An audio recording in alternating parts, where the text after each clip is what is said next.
Mitch coming in for the Commander's Core Studio. Welcome to the show. So on today's episode, I'm going to be talking about some real awesome cards. 10 cards that you can find for pennies that are gonna play like staples. Let's jump into them.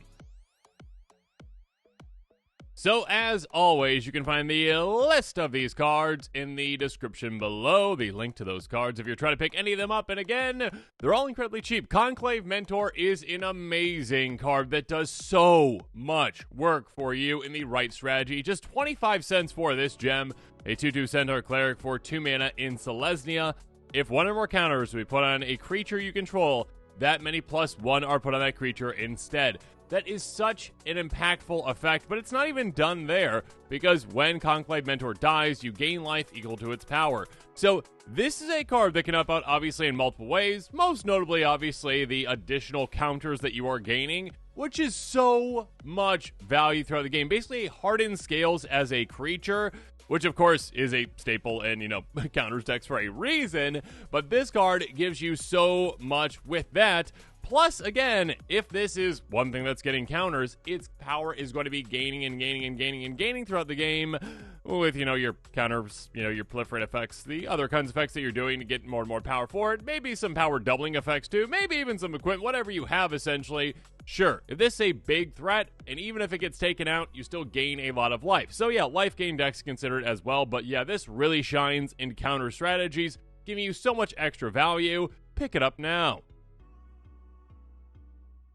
Speaking of extra value, Fiendish Duo. This card used to be so much more expensive, and now that it is budget friendly, and again, just for pennies, I guess technically a quarter, 25 cents, a 5/5 Devil with first strike for 6 mana in red. Pick it up now. If a source would deal damage to an opponent, it deals double that damage to that player instead.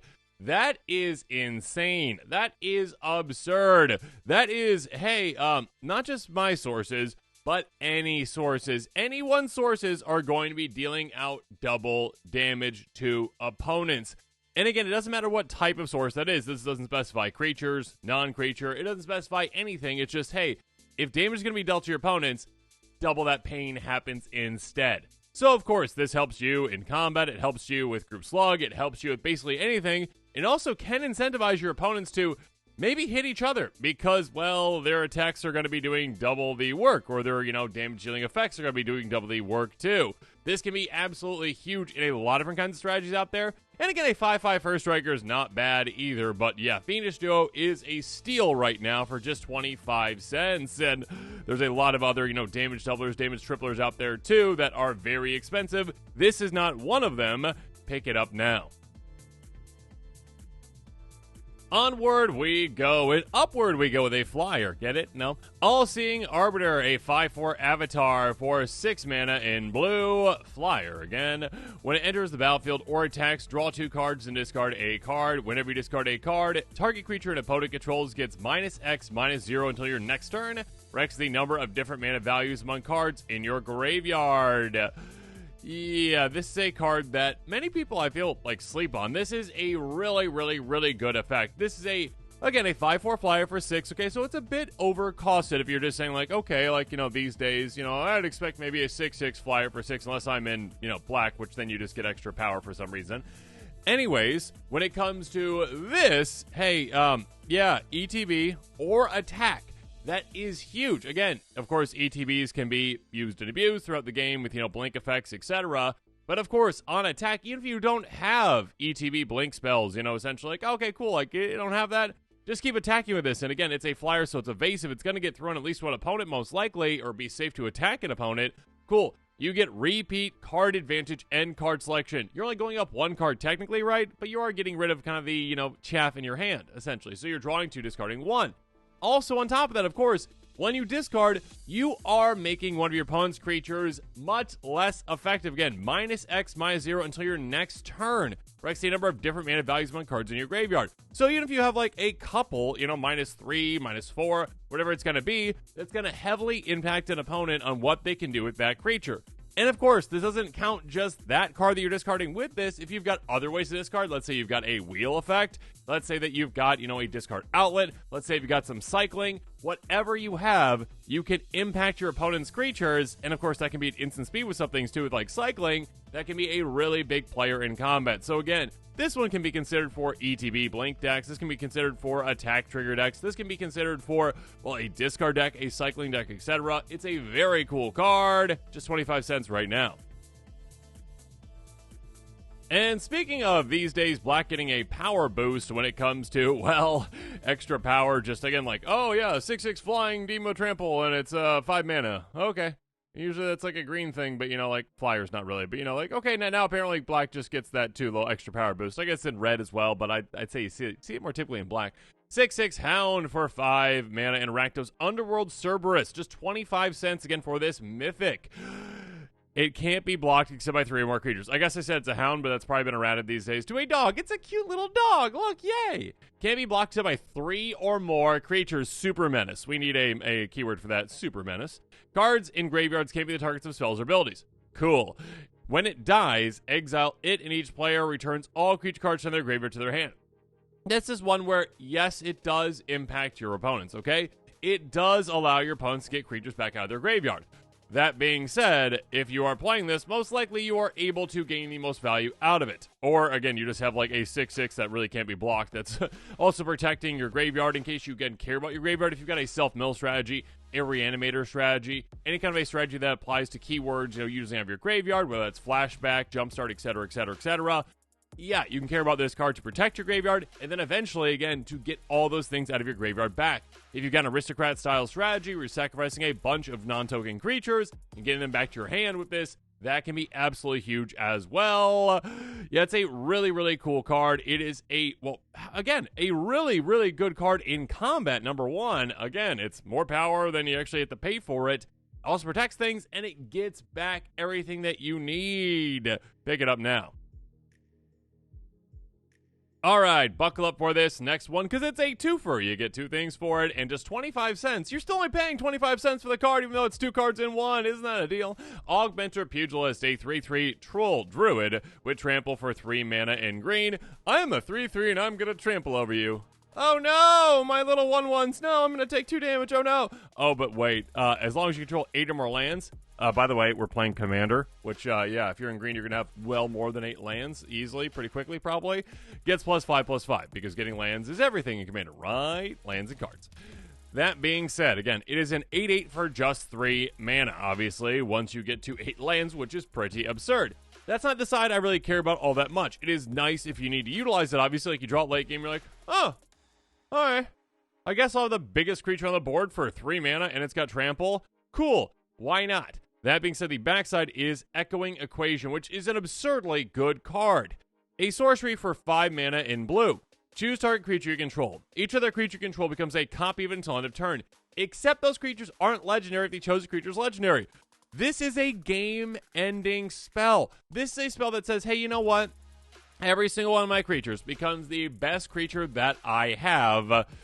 And yeah, now it's game-ending time. So again, let's say you just have, like a Rampaging Balos, just to think about that, right? That's the one that's 6/6 landfall. You make a 4/4, right? Oh, okay, cool. Yeah, all right. I'll play a Evolving Wilds after playing this. Yeah, I had 10 creatures in play. They're all Rampaging Balos. Now all of a sudden, I just made 10 4/4s. Oh, I'll crack that Evolving Wilds. I make 10 more 4/4s. I just made 80 power by playing a land and cracking it after playing this card. That's, I guess, not technically a game-ending play right there because you have to be able to swing right away. But, of course, if you just have, like, okay, big creature, all my other creatures become big creature, and I swing and I win, that works. Or, hey, is your deck built around your commander? Awesome. Does your commander have, like, this amazing, like, trigger or something happen or ability? Cool. All right, awesome. All right, let's make every single one of your creatures your commander because, again, those creatures aren't legendary if the chosen creature is legendary. Again, this is just, like, until end of turn, but you can very easily end the game, essentially, with a play like this. So again, 2 cards in one, both sides very useful. One side game ending, the other side potentially the biggest creature on the board when you just get to a certain point with lands. What's not to love about this gem? Just 25 cents, pick it up. You're not ready for this next pick, and your opponents aren't either, because Font of Magic can give you so much value. An enchant for 4 mana in blue. In sorcery spells, you cost 1 less to cast for each time you've cast a commander for the command zone this game.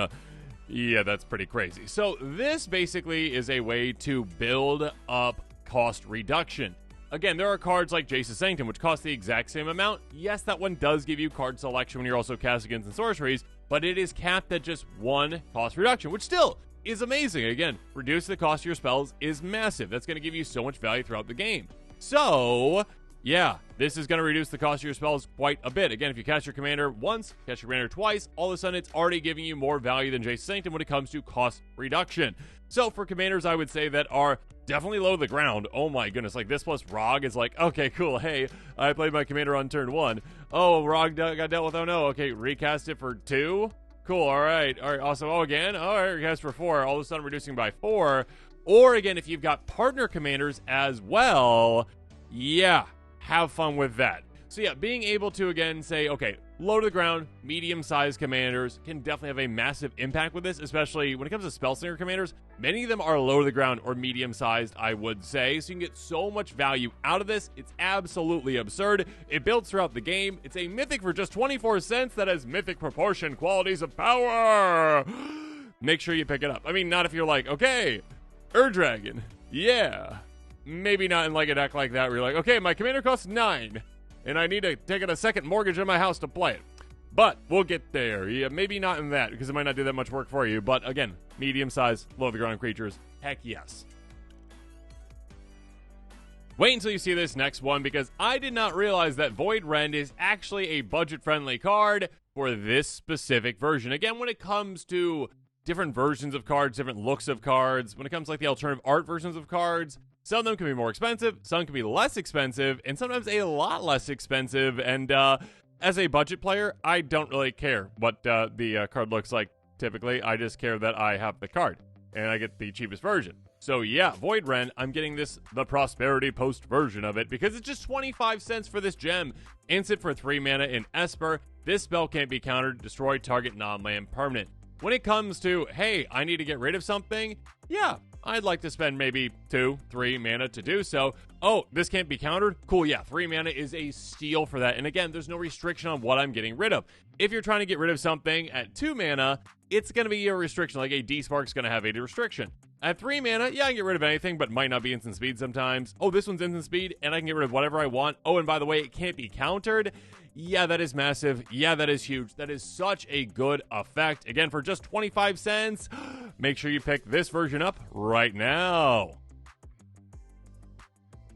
Get ready for what's coming up next, because your opponents won't be ready for it. And yes, a card that they very well might sleep on, and you're going to be like, oh, I'm finishing off the game right now with this. Kamals Will, such a good card. An instant for 4 mana in green, just 25 cents right now. Choose one. If you control a commander as you cast the spell, you may choose both. Cool. I'm going to be doing that.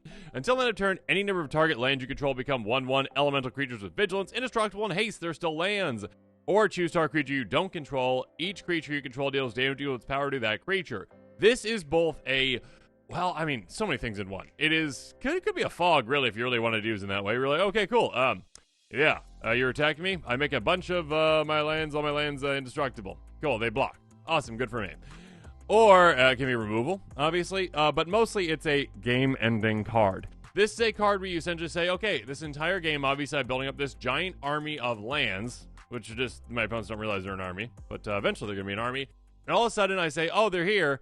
All of a sudden, all my creatures deal all the damage they can deal to one thing, and they take it out very easily. And then I say, okay, my giant land army, I swing out. Now, they're just 1/1s, but of course, if you've got a deck that's got a go-wide strategy, you probably have ways to, oh, I don't know, pump them with, like, Anthem effects, maybe even double up power. You can do some crazy things while making all your lands into creatures. Keep in mind that they are vigilant, so you can swing with them and then also keep the mana that they would have been using. So yeah, being able to utilize them, being able to swing out right away, you can do a lot of crazy things with this. Such a fun card. Pick it up now. Here comes a spicy one with All Suns Dawn. Now, I will say, this is an amazing card for decks that have, I'd say, 3 or more colors, okay? which are the more popular decks, I would say. Like 3 is probably, I think, the most popular. I think Wizard actually said that recently when it comes to like them making precons and the vast majority of them being 3-color. I think that's the most popular color combination. 4 players love. There's just only so many 4, color commander color combinations. And 5, in my opinion, is the best, but yeah, maybe that's just me. That being said, All Sun's Dawn, don't play in mono green. Okay, sorcery for 5 mana in green. For each color, return to 1 target card of that color from your graveyard to your hand. Exile All Sun's Dawn. This is a card that really shows off just the math equation when it comes to value, essentially, when you're coming to, how much mana I'm going to spend on something and what I actually expect out of it. Yeah, this is kind of it showing off, okay, the variables that are in there. Because, yeah, regrowth is 2 mana, all right? You're paying 2 mana to get back 1 card. Restock is 5 mana. You pay 5 mana to get back 2 cards. Now, there are some other ones that have, like other stipulations at 4 mana, you get, 2 permanent things back or other things. That being said, typically, if you're going to get 2 cards back in your graveyard, it's about 5 mana. This one, though, says, hey, you know what? We can very easily get 3. We can get 4. We can even get 5 cards out of our graveyard for 5 mana, which is an absurd amount of value. That amount of recursion is insane. Just think about if you had a card that's like, okay, cost 5, draw 5 cards. Cool. This one's more so, cost 5. Hey, you've been playing this game for a little bit, right? I mean, this is assuming it's later in the game, right? Yes. Or you've been playing a lot of cards, milling a lot of cards, whatever it is.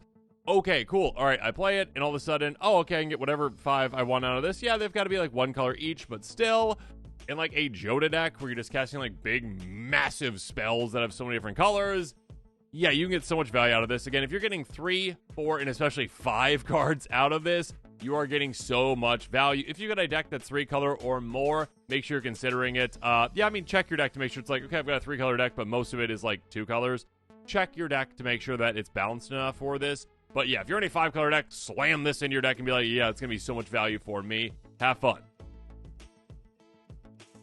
And finally, Coveted Prize. I'm going to make this one a bit conditional as well in my recommendation, but this is a card that I think people just forget about, essentially. And they shouldn't, especially if they have a commander that is either a cleric, rogue, warrior, or wizard, and there's plenty of commanders that meet that requirement. Or again, if you literally have a party deck, yeah, you should be playing this, obviously. Or, of course, a changeling deck, or a changeling commander like Morophon. A sorcery for 5 mana in black, but it costs 1 less cast for each creature in your party, which again is clerics, rogues, warriors, and wizards. So this could cost just literally a single black mana. Search life for a card, put it in your hand, then shelve your library. If you've got a full party, you may cast a spell without paying its with converted mana cost 4 or less from your hand without paying its mana cost. Basically, cast something for free as well. Here's the thing. Okay, again, if you're playing a party deck, you know that this is going to work, obviously, right? You're okay, I'm already going to have that in the deck. If you're not playing a party deck, you're probably not considering this one, but I'm telling you that you should. Because this is a card that, okay, if I just happen to have a good amount of, clerics, rogues, maybe not clerics, maybe not rogues, but warriors or wizards, yeah, you definitely have decks that are built around those or have a good amount of those. If you have a commander that is one of those 2 things, that is just a cost reduction that makes us down to 4 mana, which is the exact same thing as Diabolic Tutor. There you go. Except this one also costs, 1 black pip less, but 1 generic mana more, so it's easier to cast too. On top of that, of course, it has potential cost even less if your deck does include, again, multiple of those types, or again, especially if you've got a changeling deck. If you've got a changeling deck, it counts for any of those types, essentially. It doesn't count for all of them. It doesn't give you a full party, right? You need, 1 of each. That being said, if you've got multiple changelings, or if you've got, say, your commander's a wizard, and you've got a changeling in play, cool. Now, all of a sudden, this costs 3 mana, and you're tutoring for 3 mana. You can even do 2, or even 1. And you can do some crazy things with this. Again, just consider it. Again, not for every deck out there, but for the right decks out there, it can be basically another amazing tutor for you. One that sees so much play again, like Diabolic Tutor, or it can even be better technically than a Demonic Tutor, which is insane, right? If you actually have a full party, it's absolutely insane. Pick it up. Again, there are so many great cards out there for just pennies, and they play so amazingly. Conclave Mentor, again, get a lot of counters, do all the crazy things, have fun. Fiendish Duo, double up the damage, have fun with that. All-Seeing Arbiter, again, whether entering or attacking, get some card advantage, some card selection, and shrink your opponent's creatures down. Underworld Cerberus, attack, protect your graveyard, and also get all the creatures back. Or how about Echoing Equation? Well, the troll as well is nice, and you saw it a little bit. But the Echoing Equation, again, end the game with this card in spectacular fashion. Font of Magic, again, reduce the cost of your instant sorceries down to basically nothing and do some absolutely crazy spell-slingery things. Void Rend, again, get a discount because you're utilizing a different version of the card, a different art version of the card. Again, uncounterable, destroy whatever you want. Kamals Will, finish off the game, surprise your opponents, take things out, do what you need to do. All Sun's Dawn, so much value. Get so many things back again for the price of just 5 mana. And Coveted Prize, again, for the right strategy out there, for the right deck out there. Basically have another Demonic Tutor in the deck. Demonic Tutor, Diabolic Tutor, I should say. Or even better than a Demonic Tutor, again, if you've got all those changelings in play. Have fun. And with that, this episode is coming to a close. Make sure you comment below with your thoughts on it. And of course, as always, thanks again and have a good one.